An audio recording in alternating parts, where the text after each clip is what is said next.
You are listening to the Horse Radio Network, part of the Equine Network family. Hi everyone, Debbie Loucks here to share more about Monty's concepts and wisdom about the trust and insight we can learn from horses and apply to our own lives. Welcome to this 8th episode reading from Horse Sense for People. This chapter is about round pens, their origins and advantages. This chapter is also about our environment while working with horses. My father started working with horses independently when he was only 4 years old. We have video and photos of him winning trophies nearly his size while riding Ginger back then. He's been fortunate to work with horses nonstop his whole life.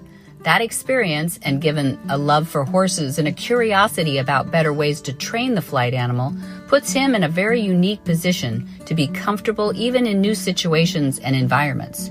In 1989, when he was demonstrating his methods of starting an untrained horse in front of Queen Elizabeth II, he had considerable experience in the communication with horses and their training. His surroundings, however, were highly new and uncomfortable to him. In these experiences, we often worry about things that won't make a difference to the outcome. What people think, their skepticism, and other negative thoughts rarely help us in these situations. If we hold in our minds and in our bodies all that we know about the flight animal, we can be more comfortable in the training of our horses. Horses have no agenda when they come into the round pen. Their instinct is to move away, and their instinct is also to size us up as either leaders or something to be ignored. Listen in how Monty gave support and leadership to that first horse at Windsor Castle, and gave Queen Elizabeth the confidence in Monty to send him out on tour to change forever the way we thought about starting a horse to its saddle, its bridle, and its rider.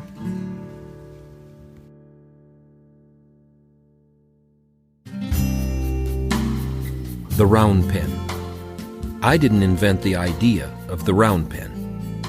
In pioneer days, it was often made of interlaced logs. The round pen became a part of nearly every ranching outfit in western North America. They go a long way back in cowboy lore. You will often see them in the paintings of Charles Russell, Frederick Remington, Edward Bourine, or more recently, J.N. Swanson. Most of the round pens of the Old West had a very large tree trunk standing in the center, with deep grooves worn into it by the ropes that were used to restrain the wildest animals you could imagine.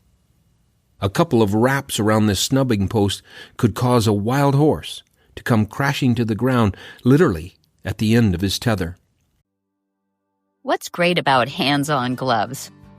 First, they remove hair beautifully. The nodules are designed to grab loose hair without pulling.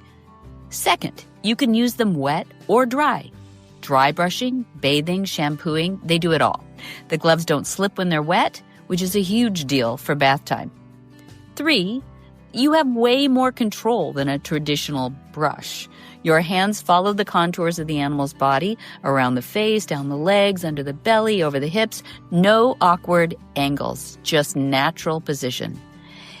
And, the last thing is animals really trust them because it's your hands doing the grooming.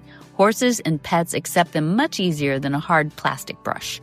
They're great for young horses, sensitive-skinned horses, rescue animals, animals new to handling, and they protect your hands too.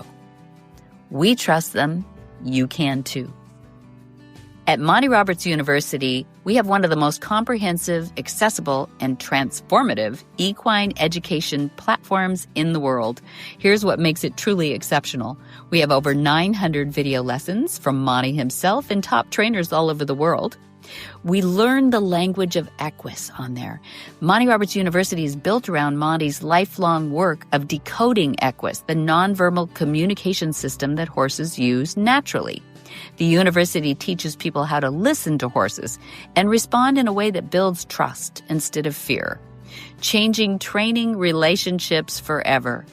You can learn anytime, anywhere. The platform is available 24/7 on any device, and it's proven gentle and science-backed methods. We solve real-world problems. The university covers issues that riders encounter every day: spooking, bucking, trailer loading, tying, catching, leading, groundwork, and more. Demonstrated on real horses with real behaviors. So come learn with us at Monty Roberts University. There's new lessons every week. We have fresh content that keeps the learning alive. Students get new episodes featuring Monty and guest trainers, special horses, and behind-the-scenes insights from the farm. Go to MontyRobertsUniversity.com. Come learn with us. The round pen was the classroom for traditional horse breaking. Horses were restrained, blindfolded, and broken to submission. The ranch horse generally faced his first days of domestication in the round pen, learning how to comply with the wishes of man. It was also a place of injury and death, as many equine lives were lost during the breaking process. The lives of horsemen were lost in round pens as well, and injuries to them occurred in far too great a number to chronicle. I remember seeing a round pen in northern Nevada where an old rancher had created a tradition of painting black and white crosses on the planks. The white crosses were for cowboys that died, and the black crosses were for horses. I can't recall the exact number of black crosses. I think there were 30 or so, but I remember being transfixed by the 3 white crosses at the far left end of one plank. They stood out like neon against the darkened wood.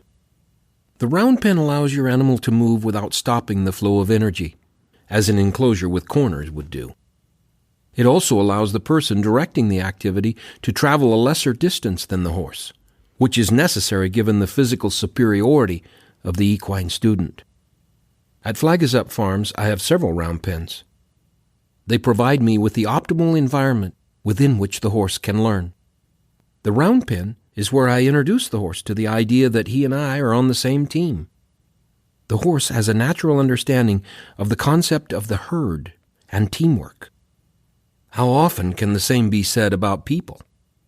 When I first met Queen Elizabeth, I have to admit, I was nervous. I'd been asked to demonstrate my join-up technique in the riding hall at Windsor Castle. When I was introduced to the royal family, my pulse rate shot up. The round pen I would be using for my demonstration was wire mesh, linked in sections. Okay, I suppose, but I'd never started a horse in one of this type before. I didn't know if it would work. And to add to the problems I already faced, there would be people sitting around the outside of the pen in full view of the horse.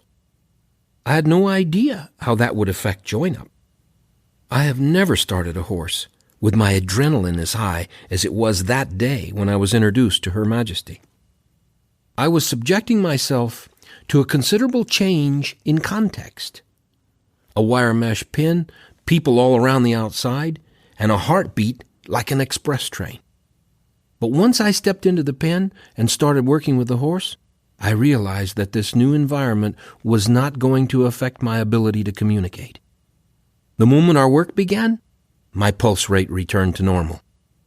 I guess the reason for my surprise was that I'm so much more confident when I'm comfortable in my working environment, where my equine and human students are concerned. Normally speaking, the better my surroundings, the more successful we are. We hope you enjoyed today's episode as much as we did. If you're eager to learn more and connect with the incredible world of Monty Roberts, we have so much more to share. Beyond our insightful books, you can explore comprehensive courses through our online university. Join us at inspiring events and tap into a wide variety of educational materials. It all starts at MontyRobertsUniversity.com/library.